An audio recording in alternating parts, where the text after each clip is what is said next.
10 റിയാലാണ് entry fees എന്നുണ്ടെങ്കിൽ നമ്മളൊരു 20-25 റിയാലിനെങ്കിലും strawberry തിന്ന് നമ്മളത് മുതലാക്കിയിട്ടുണ്ട്.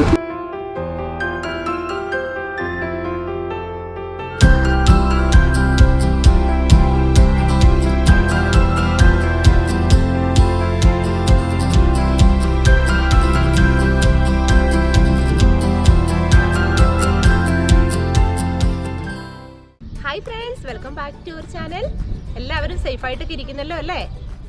നല്ല പഴുത്ത് പാകമായി കിടക്കുന്ന സ്ട്രോബെറീസ് ഒക്കെ കാണാൻ എല്ലാവർക്കും ഇഷ്ടമാണല്ലോ. അപ്പോൾ നമ്മൾ ഇന്ന് പോകുന്നത് ഒരു നല്ല അടിപൊളി ഒരു സ്ട്രോബെറി ഫാമിലേക്കാണ്.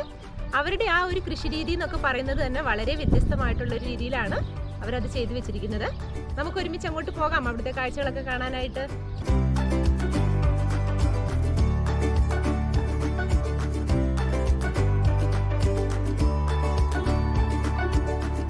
ഞങ്ങളിവിടെ സ്ട്രോബെറി ഫാമിൽ എത്തിയിരിക്കുകയാണ്. നമുക്ക് ഇവിടുത്തെ കാഴ്ചകളൊക്കെ മുൻപോട്ട് നടന്ന് കാണാം. ഒരുപാട് കാണാനുണ്ട് ഇവിടെ. ഇപ്പം നമ്മൾ ഈ എൻട്രൻസിൽ നിന്ന് അകത്തോട്ട് കയറുമ്പോഴേ നമുക്ക് കാണാനായിട്ട് സാധിക്കുന്നത് വളരെ നല്ല മനോഹരങ്ങളായ പൂക്കളാണ്. അതുപോലെ തന്നെ ഒരു സൈഡിലാണെങ്കിൽ മിൻറ്റ്, അതുപോലെ പാഴ്സലി ലീഫ് ഇതൊക്കെ വെച്ച് പിടിപ്പിച്ചിട്ടുമുണ്ട്.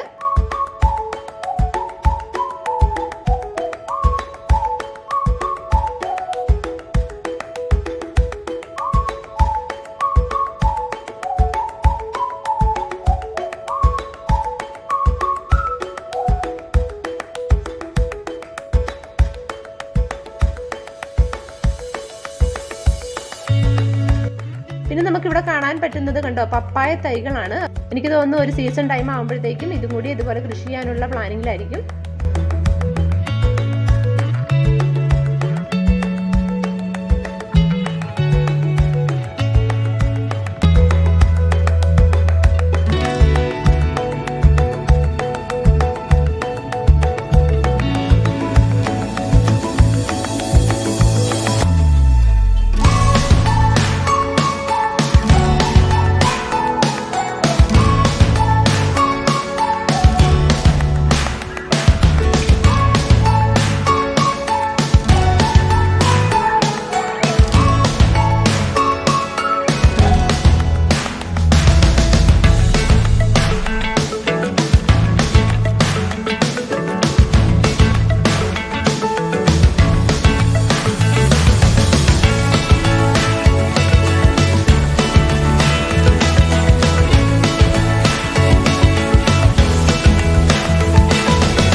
ഇവിടെ വന്നപ്പോഴത്തേക്ക് നല്ല ഭംഗിയാണ് ഇതിൽ കാണാനൊക്കെ ആയിട്ട്. ഇതിനെക്കുറിച്ച് കൂടുതലായിട്ട് നമ്മുടെ കൂടെയുള്ള വിജയഭായി തന്നെ പറഞ്ഞു തരും. ഇതിന്റെ കൃഷി എങ്ങനെയാണ് ഈ കൃഷി ചെയ്യുന്നതെന്നൊക്കെയുള്ള കാര്യങ്ങൾ.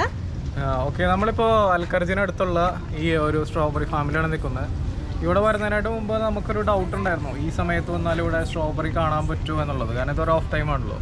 പക്ഷേ ഇവിടെ കൃത്രിമമായിട്ട് ഇതിനെ ടെമ്പറേച്ചർ കൺട്രോൾ ചെയ്തിട്ട് ആണ് ഇവർ ഈ സ്ട്രോബെറി ഫാം ഇവിടെ സെറ്റ് ചെയ്തിരിക്കുന്നത്. അപ്പോൾ ഇതിൽ യൂസ് ചെയ്തിരിക്കുന്ന മെത്തേഡ് വെർട്ടിക്കൽ ഫാമിംഗ് മെത്തേഡാണ്. ഇപ്പോൾ പാശ്ചാത്യ രാജ്യങ്ങളിലൊക്കെ ചെറിയ സ്പേസിനുള്ളിൽ ഒരുപാട് ക്രോപ്സിനെ ഉണ്ടാക്കാനായിട്ട് കൾട്ടിവേറ്റ് ചെയ്യുന്ന ഒരു മെത്തേഡാണത്. ഇത് നമുക്ക് നമ്മുടെ നാട്ടിലായാലും പരീക്ഷിക്കാവുന്ന രീതിയാണ്.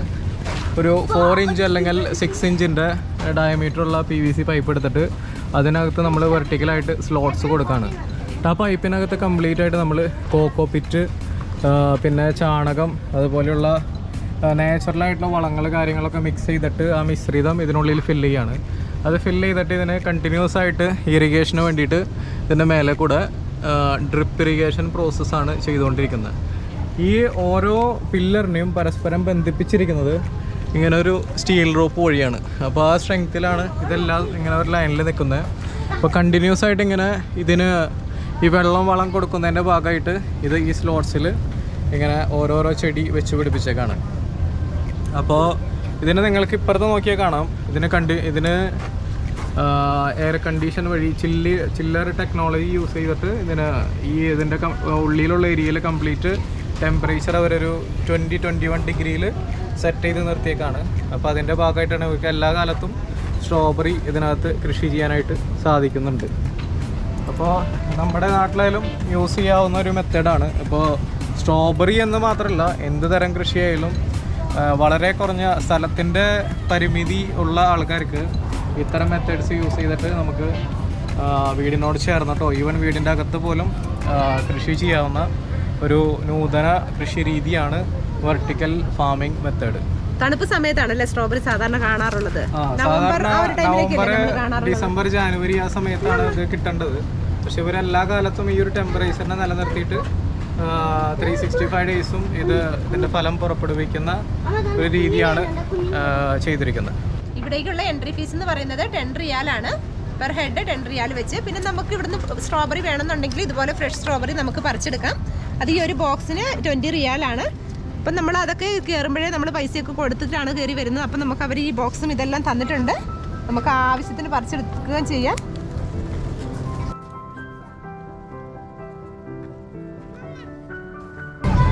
നന്നായിട്ട് പഴുത്തിട്ടുണ്ട്, നല്ല സ്ട്രോബെറി നന്നായിട്ട് പഴുത്തതാണിത്. നല്ല ടേസ്റ്റാണ്. പറഞ്ഞാൽ കഴിച്ചു നോക്കാം അല്ലേ? വാ.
ബോക്സ് ഒക്കെ നമ്മളിവിടെ നിറച്ചിട്ടുണ്ട് സ്ട്രോബെറി കൊണ്ട്.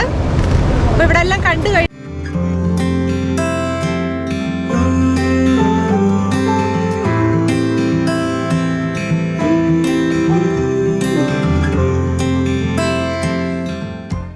നമ്മളിവിടെ കാണുന്ന 6 ഇഞ്ച് ഡയമീറ്റർ ഉള്ള PVC പൈപ്പാണ്. നമുക്ക് നാട്ടിലും കിട്ടുന്ന സാധനമാണ്. ഇതിലൊരു 20 സെൻറ്റിയിൽ ഇവർ മാർക്കിങ് ചെയ്തേക്കണത്.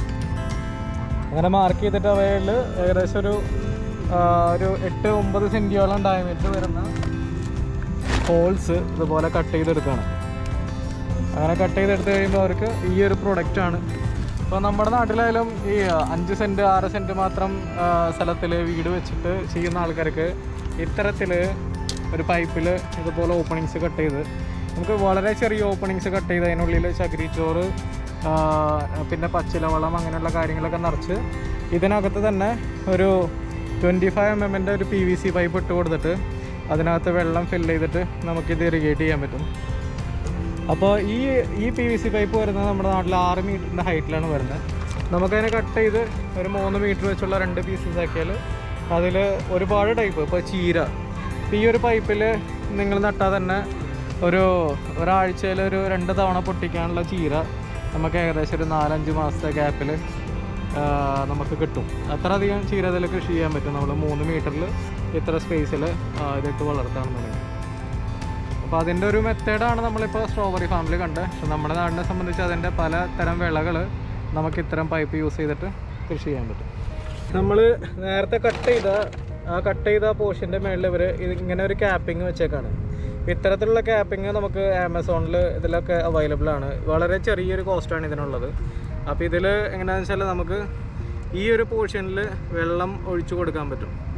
അതല്ല എന്നുണ്ടെങ്കിൽ നമ്മൾ നേരത്തെ പറഞ്ഞ പോലെ തന്നെ ഇതിൻ്റെ ഉള്ളിൽ കൂടെ ഒരു PVC പൈപ്പ് ഇറക്കിയിട്ടും അതിൻ്റെ മേളിൽ കൂടെ ഡ്രിപ്പ് ഇറിഗേഷൻ പൈപ്പ് റൺ ചെയ്തും നമുക്ക് ഇതിനെ എല്ലാത്തിനും നനയ്ക്കാനായിട്ട് ഉള്ള സൗകര്യമുണ്ട്.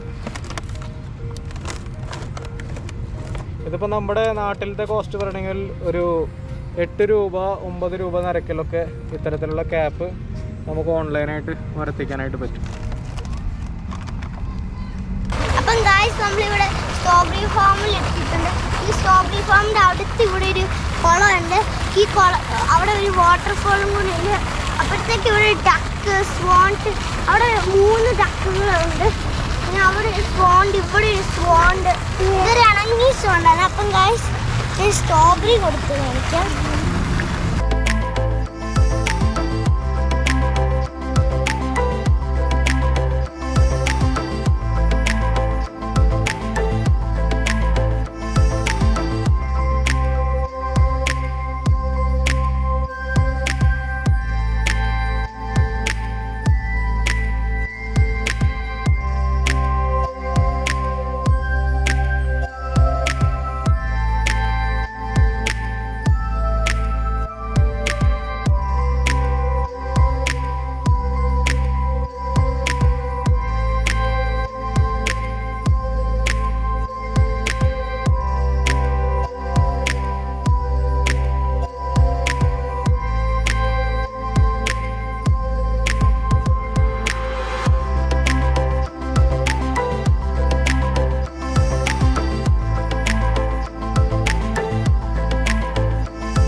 അത് നല്ല യാത്രയായിരുന്നു.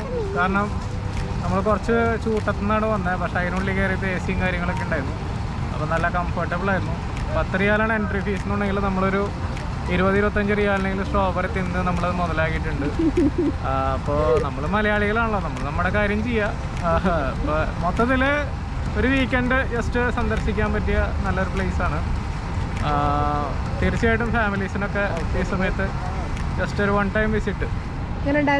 വളരെ അടിപൊളി ഒരു സ്ട്രോബെറി ഫാമാണ്. നമ്മൾ നേരത്തെ ഒരു സ്ട്രോബെറി ഫാമിൽ നമ്മൾ പോയിരുന്നു, എങ്കിലും അതിനേക്കാളും ഒക്കെ വളരെ ടേസ്റ്റി ആയിട്ടുള്ള ഒരു സ്ട്രോബെറി ഫാമാണ്. അത് നല്ല ടേസ്റ്റുള്ള സ്ട്രോബെറി ആയിരുന്നു, നല്ല സ്വീറ്റാണ്. കുഞ്ഞു എങ്ങനെ ഉണ്ടായിരുന്നു? സൂപ്പറായിരുന്നു.